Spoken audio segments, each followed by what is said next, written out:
Olá, seja bem-vindo ao nosso Liturgia Diária. Cor litúrgica, verde. 22ª semana do Tempo Comum. Sábado 7 de setembro de 2024. Primeira leitura. Leitura da primeira carta de São Paulo aos Coríntios. Irmãos, apliquei essa doutrina a mim e a Apolo, por causa de vós, para que o nosso exemplo vos ensine a não vos inchar de orgulho, tomando partido de um contra outro, e a não ir além daquilo que está escrito. Com efeito, quem é que te faz melhor que os outros? O que tens que não tenhas recebido? Mas, se recebeste tudo o que tens, por que, então, te glórias, como se não o tivesses recebido? Vós já estáis saciados. Já vos enriquecestes. Sem nós, já começastes a reinar. Oxalá estivesseis mesmo reinando, para nós também reinarmos convosco. Na verdade, parece-me que Deus nos apresentou, a nós apóstolos, em último lugar, como pessoas condenadas à morte. Tornamo-nos um espetáculo para o mundo, para os anjos e os homens. Nós somos os tolos por causa de Cristo, vós, porém, os sábios nas coisas de Cristo. Nós somos os fracos, vós, os fortes. Vós sois tratados com toda a estima e atenção, e nós, com todo desprezo. Até a presente hora, padecemos fome, sede e nudez, somos esbofeteados e vivemos errantes, fadigamo-nos, trabalhando com as nossas mãos, somos injuriados, e abençoamos, somos perseguidos, e suportamos, somos caluniados, e exortamos. Tornamo-nos como que o lixo do mundo, a escória do universo, até ao presente. Escrevo-vos tudo isto, não com a intenção de vos envergonhar, mas para vos admoestar como meus filhos queridos. De fato, mesmo que tivesseis 10.000 educadores na vida em Cristo, não tendes muitos pais. Pois fui eu que, pelo anúncio do Evangelho, vos gerei em Jesus Cristo. Palavra do Senhor. Graças a Deus. Salmo responsório. O Senhor está perto de quem o invoca.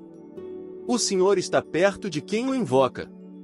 É justo o Senhor em seus caminhos, é santo em toda a obra que ele faz. Ele está perto da pessoa que o invoca, de todo aquele que o invoca lealmente. O Senhor está perto de quem o invoca. O Senhor cumpre os desejos dos que o temem, ele escuta os seus clamores e os salva. O Senhor guarda todo aquele que o ama, mas dispersa e extermina os que são ímpios. O Senhor está perto de quem o invoca. Que a minha boca cante a glória do Senhor e que bendiga todo ser seu nome santo desde agora, para sempre e pelos séculos. O Senhor está perto de quem o invoca. O Senhor está perto de quem o invoca. Evangelho.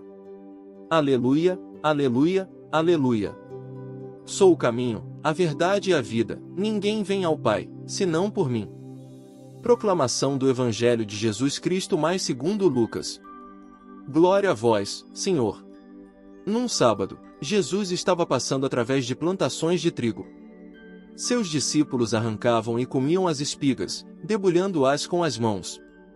Então alguns fariseus disseram: Por que fazeis o que não é permitido em dia de sábado? Jesus respondeu-lhes: Acaso vós não lestes o que Davi e seus companheiros fizeram, quando estavam sentindo fome? Davi entrou na casa de Deus, pegou dos pães oferecidos a Deus e os comeu, e ainda por cima os deu a seus companheiros. No entanto, só os sacerdotes podem comer desses pães. E Jesus acrescentou: O Filho do Homem é Senhor também do sábado. Palavra da salvação. Glória a vós, Senhor. Homilia diária. Muitas vezes, nós não lemos. Num sábado, Jesus estava passando através de plantações de trigo.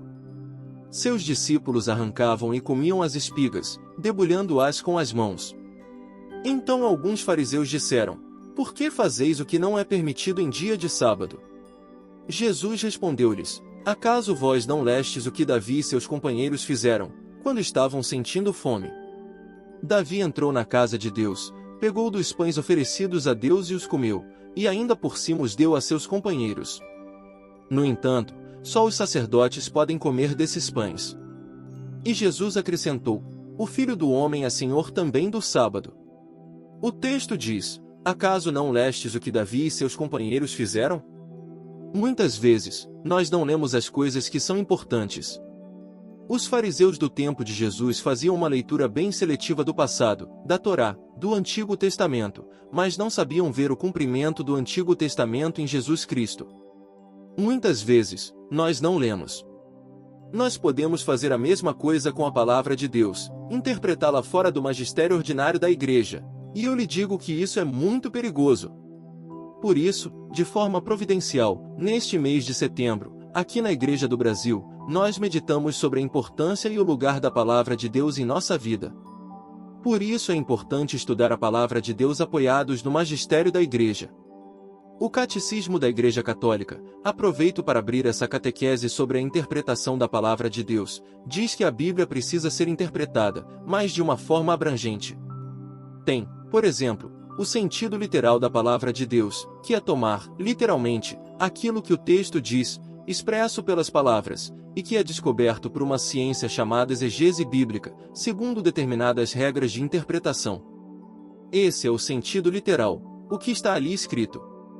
Nós temos também o sentido espiritual da palavra de Deus, que sentido a palavra de Deus dá à nossa vida, e esse sentido espiritual pode ser alegórico, por exemplo. O alegórico é ligar o fato bíblico com Cristo, é fazer essa ligação do Antigo Testamento com a vida de Cristo. Pode estar na água do Mar Vermelho, o batismo, a libertação do faraó, a libertação do demônio, a água do Mar Vermelho, que se abriu por causa da vara de Moisés, uma alegoria da cruz de Cristo, os soldados afogados no Mar Vermelho, uma alegoria com pecado, e assim sucessivamente. Esse sentido é, verdadeiramente, o sentido que nos remete para o Cristo. O outro sentido é o sentido moral que reside no fato de que a Bíblia nos ensina como devemos proceder moralmente. Por exemplo, a coragem de Moisés em enfrentar o faraó, a murmuração do povo de Israel, que não queria obedecer à palavra de Deus, o chamado do povo, a confiança em Deus. Ou seja, as virtudes morais que se manifestam através dos fatos que são narrados. E, por fim, o sentido analógico, que é aquele que aponta para o céu, para a salvação eterna. Por isso a leitura da Sagrada Escritura sempre nos conduz à pátria celeste. Por que eu quis fazer essa catequese sobre a interpretação da palavra de Deus? Porque os fariseus faziam uma leitura seletiva. Nós não podemos fazer isso. Com o magistério da Igreja, que interpreta para nós a palavra de Deus, nós precisamos também interpretá-la no sentido amplo da nossa vida. Que o Espírito Santo nos ilumine e nos ajude.